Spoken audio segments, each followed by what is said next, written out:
அருட்பெருஞ்சோதி அருட்பெருஞ்சோதி தனிப்பெரும் கருணை அருட்பெருஞ்சோதி. வாழ்க வையகம், வாழ்க வையகம், வாழ்க வளமுடன். இன்றைய சிந்தனை என்னன்னு பார்த்தீங்கன்னா, நிலை இல்லாமை அப்படின்ற தலைப்பு பத்தி தான் நம்ம இன்னைக்கு சிந்தனை செய்ய போறோம். அதாவது நம்ம வாழ்க்கையில நிகழும் பல பிரச்சனைகள் இந்த தத்துவத்தை உணராமல் இருப்பதனால்தான் வருகிறது அப்படின்னு சொல்லலாம். கண்டிப்பாங்க, வாழ்க்கையின் உன்னதமான தத்துவம் இந்த நிலை இல்லாமை அப்படின்னு அதை பத்தி நாம தெரிஞ்சுக்கிறது தான் அப்படின்னு சொல்றாங்க. எதுவுமே நிரந்தரம் இல்லை எனும் யதார்த்தத்தை தான் வாழ்க்கை தினமும் நமக்கு கற்றுக்கொண்டு கொடுத்து கொண்டே இருக்கிறது. நாமும் அதை எப்படி கத்துக்கிறோங்களா? மெல்ல மெல்ல நடை பிழகும் குழந்தைகளை போல அந்த தத்துவத்தை நாம் கற்றுக்கொண்டே இருக்கிறோம் சொல்லிட்டு வேதாத்ரி மகரிஷி ஐயா சொல்றாரு. எதுவும் நிரந்தரம் இல்லை. சுகத்தை அனுபவித்துக் கொண்டே இருப்பவரும் இல்லை, வழியில் நொந்து கொண்டே இருப்பவரும் இல்லை. கண்டிப்பாங்க, என்னைக்குமே சுகமா சந்தோஷமா இருக்கிறவங்க இருக்கிறாங்களா கேட்டீங்கன்னா கண்டிப்பா கிடையாது. ஏதோ ஒரு சுகம் இருந்தாலும் துன்பத்தை நாமளே கொண்டு வந்துட்டு ஒரு கவலை உருவாக்குறதுக்கு ஏதாவது ஒரு பிடிச்சிட்டு அதை கவலைப்பட்டுட்டு இருப்போம். அதே மாதிரி வலியால் நொந்து கொண்டு இருப்பவரும் இல்லை. இன்னைக்கு இருந்த வழி நாளைக்கு இருக்குதுன்னு கேட்டீங்கன்னா கண்டிப்பா இல்லை, அது மாறிக்கிட்டே இருக்கும். முற்பகுதியில் பன்னீரால் நனைந்தால் பிற்பொழுது கண்ணீரால் நனைய வேண்டும். பாத்தீங்களா?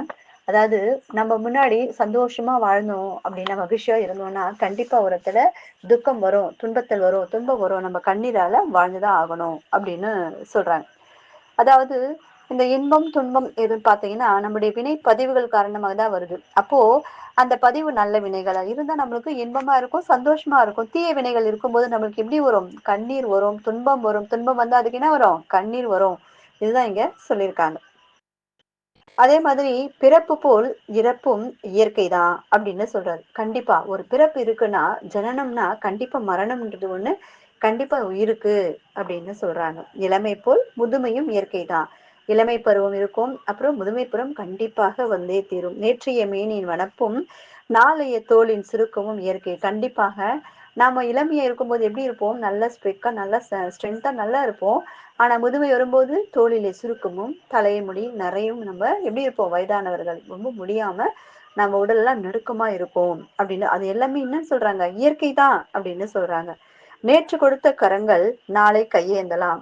நேற்று கொடுத்த கரங்கள் நாளைக்கு கையேந்திர நிலைமை வரலாம் அப்படின்னு சொல்றாரு. நல்ல பதிவு காரணமாக கொடுத்து நிற்பாரு, தீய பதிவு காரணம் என்ன பண்ணுவாரு? அப்படியே அடிபட்டுமா திருப்பி போட்டுரும். கடவுள் கண்டிப்பா அதை செய்வாரு அப்படின்னு சொல்றாரு. நேற்று கையேந்திய கரங்கள் நாளை கொடுக்கலாம். கண்டிப்பா நேற்று என்ன கையேந்தி நின்றவங்க நாளைக்கு கொடுக்கறவங்களா கூட மாறலாம் அப்படின்னு சொல்றாரு.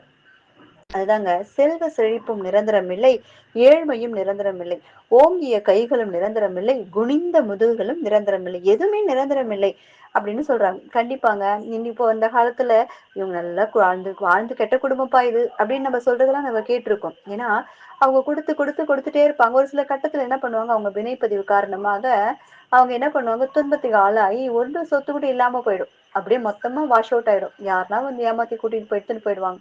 அப்போ அவங்களுக்கு எதுவுமே இல்லாம சாப்பாட்டு கூட வழி இல்லாம நிறைய பேர் இருந்திருக்காங்க. வாழ்ந்து கெட்ட குடும்பம் நாம கேள்விப்பட்டிருக்கோம் இல்லையா? அதுதான். இது எல்லாமே நிலையே இல்லாததுதான் அப்படின்னு சொல்றாங்க.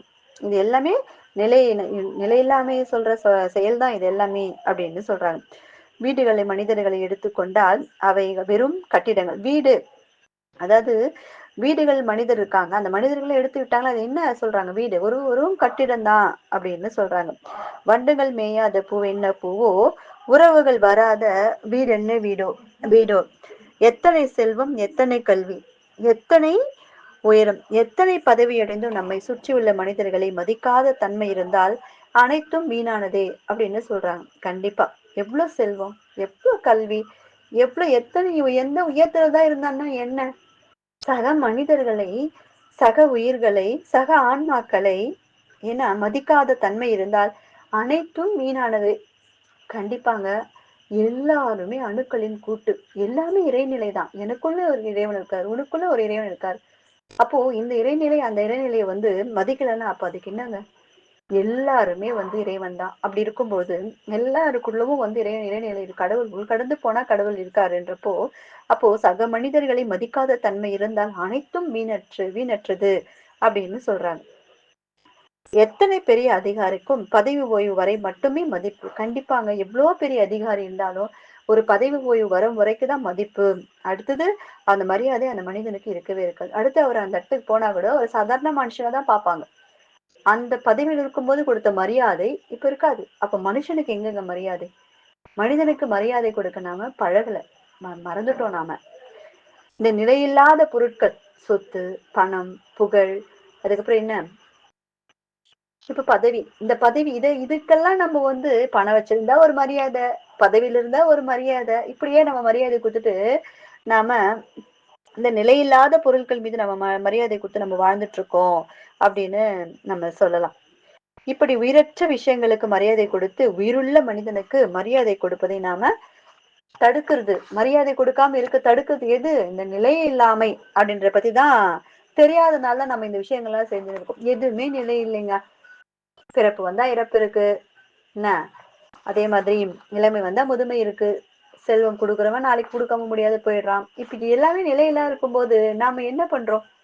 இதை தெரியாம மரியாதை மதிப்பு யாருக்கு கொடுக்கறதும் கிடையாது. இந்த வீடு இந்த வீடு வந்து பாத்தீங்கன்னா செங்கல் சிமெண்ட் கொண்டு கட்டப்பட்ட இந்த உயிரற்ற பொருட்களால் ஆனது. அதுக்குள்ள உயிருள்ள ஒரு மனிதனை வச்சாதான் அந்த வீட்டுக்கும் ஒரு மரியாதை. எதுவுமே நிலை இல்லாததோடு இந்த வாழ்க்கை இது என்பதை உணர்ந்து, எதுவுமே நிலை இல்லைங்க இந்த வாழ்க்கையில. அப்படி இருக்கும்போது நம்ம நிலையானது எது அப்படின்னு சொல்லிட்டு நம்ம தேடி கண்டுபிடிக்கணும். இதே வந்து நிலையில்லாமைன்றத வந்து திருவள்ளுவர் அதிகாரத்துல நிலையில்லாமைன்ற அதிகாரத்துல 10 குறள் பாடியிருக்காரு. இது புறநானூறுல மணிமேகலை இதுல அவங்கவுங்க ஒவ்வொரு கவிதைகளுக்கு ஒவ்வொரு இது வந்து இந்த வாழ்க்கை எதுவுமே நிலை இல்லைங்க, எது நிலையானது அப்படின்னு சொல்லிட்டு நீங்க சிந்தனை செய்யுங்க அப்படின்னு சொல்லிட்டு எல்லாருமே கொடுத்துருக்காங்க. நிலையுள்ளது எது? ஒன்னே ஒண்ணுதாங்க, இறைநிலை. இறைவன் தான் எங்கேயுமே நீக்கமர நிறைந்து எந்த இடத்துலயுமே இருப்பார். அவர் தான் நிலையுள்ளவர். நிலை இல்லாம இந்த பொருட்கள் மீதும் சொத்துக்கள் மீதும் பணங்கள் மீதும் பதவி மீதும் நம்ம மரியாதை செலுத்திட்டு வாழ்ந்துட்டு இருக்கோம். ஆனா நிலையுள்ள ஒரு பொருள் இருக்கு இந்த உலகத்துல. அது எதுன்னு பாத்தீங்கன்னா இறைநிலைதான். இந்த சூரியன் என்னைக்காச்சும் நீ இறந்துட்ட அதனால நான் வராம போயிடுறேன் அப்படி இருக்குமா? இந்த சந்திரன் இருக்குமா? இல்ல இந்த விண்மீன்கள் வராம போயிடுமா? இல்ல இந்த வானம், இந்த பூமி, இதில் உள்ள இவ்வளவு இயற்கை, இதெல்லாம் யாருங்க படைச்சது? இதெல்லாம் யார் வருவது யாரால? எல்லாமே இறைநிலை தாங்க. இறைநிலை எல்லா இடத்திலும் நீக்கமர நிறைந்து இருக்குது. அப்போ அந்த நிலையான அந்த பரம்பொருள் எங்க இருக்கு? எங்க இருக்கு அப்படின்னு நம்ம ஆராய்ச்சி செய்யணும். அப்படி பார்த்தோம்னா அந்த நிலையான பொருள், அந்த பரம்பொருள், அந்த மெய்ப்பொருள், அந்த ஆதி, அந்த பூரணம், அந்த அனாதி எங்க இருக்கு? நமக்குள்ள அறிவா இருக்கு. நம்ம உள்கடந்து போனா அந்த தெரியும். எல்லா பொருளுமே இறைநிலை தான் இருக்குன்றதை நம்மளால உணர முடியும். அதுக்கு என்ன பண்ணணும்? வேதாத்திரி மகரிஷி ஐயா அழகா கொடுத்திருக்காருங்க. தவம் கொடுத்திருக்காரு. 9 வகையான தவங்கள் கொடுத்திருக்காரு. உடற்பயிற்சிகள் 9 வகையான உடற்பயிற்சிகள் கொடுத்திருக்காரு. உயிருக்கு காயக்கல்ப பயிற்சி கொடுத்திருக்காரு. சரி, இந்த செயலுக்கு ஏற்ற விளைவு வரும். இந்த செயல் நம்ம செய்யலாமா, செய்யலாமா வேணாவா அப்படின்ற நுண்மான் நுழைப்புல அறிவை நம்ம யூஸ் பண்ணி இந்த செயலுக்கு ஏற்ற விளைவு வரும். அப்ப நம்ம இந்த செயல் செய்ய வேணும், நல்ல விளைவு வரும், ஓகே இதை செய்யலாம் அப்படின்ற அகத்தாய்வு செய்து அகத்தவம் செய்து சிறிதளவு அறமும் செய்யணுங்க. அப்படி செஞ்சு வந்தோம்னா நாம இந்த தரணியில் இந்த பூ உலகத்தில் நம்ம மனித பிரிவு எதுக்கு எடுத்தோம்? இறைவனை சென்றடை தான் எடுத்தோம். அதை நம்ம மனசுல வச்சுக்கொண்டு அதற்கான வழி என்ன, அதுக்கான ரூட் என்ன அழகா சொல்லி கொடுத்துருக்காங்க. எந்த மகான்கள்ங்க இந்த மாதிரி சொல்லி கொடுப்பாங்க? அந்த காலத்துல சித்தர்கள் கூட சொல்லி கொடுத்ததுங்க இல்லையா? நம்ம வேதாத்ரி மகரிஷி ஐயா வந்து அழகா வடிவமைச்சிருக்காரு. ஒவ்வொரு விஷயங்களை வடிவமைச்சு நம்மளுக்கு அள்ளி அள்ளி கொடுத்துருக்காரு. எங்க வகுப்பு எடுப்பார் ஒரு ஆசிரியர், அசோக் ஐயான்னு எடுப்பார் ஒருத்தர், பேராசிரியர் அசோக் ஐயா அவர்கள் எடுக்கும் போது சொல்வார், உங்களுக்கு வந்து ஒரு பழத்தை வந்து நீங்க சாப்பிடுங்க அப்படி இப்ப நம்ம பழமொழி என்ன சொல்லுவோம், வாழைப்பழத்தை உரிச்சு கொடுத்தா கூட நீ சாப்பிட மாட்டியே அப்படின்னு கேட்போம். ஆனா எங்க ஐயா பேராசிரியர் ஐயா என்ன சொல்லியிருக்காரு பாத்தீங்கன்னா, உங்களுக்கு வந்து நம்ம வேதாத்ரி மகரிஷி ஐயா நம்ம வாழ்க்கையில எப்படி போய் இறைவனை சென்றடைன வழியை வந்து எப்படி கொடுத்துருக்காருங்களா, பழம் எடுத்து அதை ஜூஸ் போட்டு அந்த ஜூஸ் அழகா டம்ளர்ல ஊத்தி நம்மள குடிக்க விடுறாருங்களாம். எப்படி பாருங்க, ஒரு ஜூஸா போடுத்து குழந்தை வந்து கஷ்டப்படுமே, இந்த உரிக்கிறதுக்கு கஷ்டப்படுமே, அது ஜூஸ் போடுறதுக்கு கஷ்டப்படுமே அப்படின்னு சொல்லி எல்லாத்தையுமே செய்து அழகா ஒரு கண்ணாடி பாத்திரத்துல ஊத்தி நம்ம கையிலே கொடுத்து கூட்டியும் விடுறாருங்களாங்க. அந்த அப்படி சொல்வார். அந்த மாதிரி உங்களுக்கு கொடுத்துருக்காருங்க. நீங்க எங்கேயும் போய் தேட வேண்டியது இல்லை. எந்த மகான்களும் இந்த மாதிரி உங்களுக்கு சொல்லி கொடுக்க மாட்டாங்க. மகளிருக்கு யாராவது தவ முறைகள் இருக்கு அப்படின்னு சொல்லியிருக்காங்களா அந்த காலத்துல? நம்ம வள்ளலார் ஐயாவே கொடுக்கலைங்க. வள்ளலார் ஐயா தான் வேதாத்ரி மகரிஷி ஐயாவுடைய கனவுல வந்து இதை எல்லாருக்குமே கொண்டு போகணும். மகளிர் எல்லாம் ஒதுக்கிடுவாங்களாம். அவங்க வந்து மாதவிடாய் டைம்ல செய்ய முடியாது, தவம் செய்ய முடியாது, அவங்க எல்லாம் வந்து இந்த ஞான மார்க்கத்துக்கு வர முடியாது, ஆன்மீகத்துக்கு வர முடியாது அப்படின்னு சொல்லிட்டு. ஆனா வேதாத்ரி மகரிஷியா மகளிருக்கு தான் மெயினா வேணும், அவங்களுக்கு கொடுத்தாதான் அந்த குடும்பம் அவங்க செய்யும் போது அந்த குடும்பத்துல இருக்கவங்க செய்வாங்க, அந்த குடும்பத்திற்கு செய்யும் போது அவங்க சுற்றம் செய்யும், சுற்றம் செய்யும் போது இந்த ஊர் செய்யும், ஊர் செய்யும் போது இந்த உலகமே செய்யும் அப்படின்னு சொல்லி அழகா இந்த பயிற்சிகளை நம்மளுக்கு கொடுத்துருக்காரு, வடிவமைச்சு கொடுத்துருக்காரு. எங்க பேராசிரியர் சொல்ற மாதிரி ஜூஸா கொடுத்துட்டு இருக்காங்க. இது குடிக்கிறதுக்கு நமக்கு என்ன கஷ்டம்?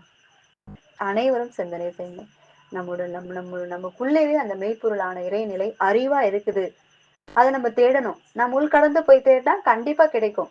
இதை நம்ம தேடி வாழணும். வாழ்ந்து மரணமில்லா பெருவாழ்வை அடையணும். நம்ம மிதாத்ரி மகரிஷியை போல இறைத்துகளா மாறி அனைவருக்கும் நம்ம சேவைகள் செய்யணும்.